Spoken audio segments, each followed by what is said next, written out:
தமிழ் சினிமாவில் பல படங்கள் வெளியாகி வெற்றி பெற்றாலும் குறிப்பிட்ட சில படங்கள் மட்டும்தான் காலத்தை தாண்டி என்னைக்குமே ரசிக்கப்படுபவையா இருக்கு. இந்த ஆண்டு 2024 வாரணம் ஆயிரம், வினை தாண்டி வருவாயா, மயக்கம் என்ன, கில்லி போன்ற பல படங்கள் ரீரிலீஸ் ஆச்சு.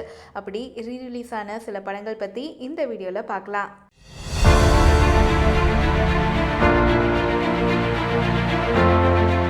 விஜய், த்ரிஷா, பிரகாஷ்ராஜ் நடிப்பில் கடந்த 2024ஆம் ஆண்டு 200 நாட்களுக்கு மேலே ஹவுஸ்ஃபுல் காட்சிகளாக திரையரங்கில் ஓடி சாதனை படித்தது கில்லி.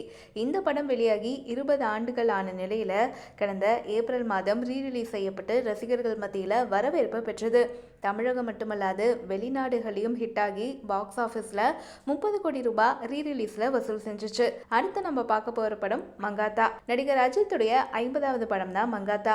வெங்கட் பிரபு இயக்கத்தில் த்ரிஷா, அர்ஜுன், ஆண்ட்ரியா, அஞ்சலி, பிரேம்ஜி அப்படின்னு சொல்லிட்டு பலர் நடிப்புல இந்த படம் வெளியாச்சு. அஜித்துடைய வில்லத்தனமும் யுவன் சங்கர் ராஜாவுடைய மாஸ் பிஜிஎமும் இன்னைக்கும் ரசிகர்களால கொண்டாடப்படும். 13 ஆண்டுகளுக்கு அப்புறமா அஜித்துடைய பிறந்த நாளான மே 1 அன்று ரீரிலீஸ் செய்யப்பட்ட இந்த திரைப்படம் முதல் நாள்லயே பாக்ஸ் ஆபீஸ்ல 14 லட்சம் ரூபாய் வசூல் செஞ்சதா சொல்லப்படுது. அடுத்த படம் அழகி. பள்ளி பருவ காதலிய திருமணத்துக்கு அப்புறம் சந்திக்கக்கூடிய நாயகன் அப்படிங்கிற கதைக்களத்துல இயக்குனர் தங்கர் பச்சானுடைய படைப்பு தான் இந்த அழகி.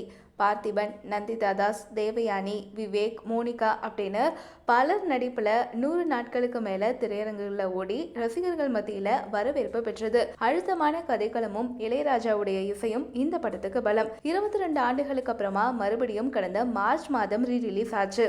அடுத்து நம்ம பார்க்க இருக்கக்கூடிய படம் குணா.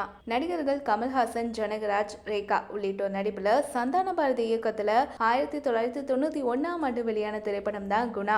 இந்த ஆண்டு வெளியாகி மாபெரும் வெற்றி பெற்ற மலையாள திரைப்படமான மஞ்சுமல் பாய்ஸ் படத்துல இடம்பெற்ற கண்மணி அன்போடு காதலன் இந்த பாடலும் மனிதர் உணர்ந்து கொள்ள இது மனித காதல் அல்ல அப்படிங்கிற குணா படத்துடைய வசனமும் ரசிகர்களை ஈர்த்ததை தொடர்ந்து 33 வருடங்களுக்கு அப்புறமா தியேட்டர்கள்ல ரீரிலீஸ் செய்யப்பட்டது. இந்த வரிசையில அடுத்து நம்ம பார்க்க இருக்கக்கூடிய படம் பருத்தி வீரன். நடிகர் கார்த்தியுடைய அறிமுக படம் தான் பருத்தி வீரன். அமீர் இயக்கத்துல 5 கோடி ரூபாய் பட்ஜெட்ல எடுக்கப்பட்ட இந்த படம் 2007ஆம் ஆண்டு வெளிவந்தது.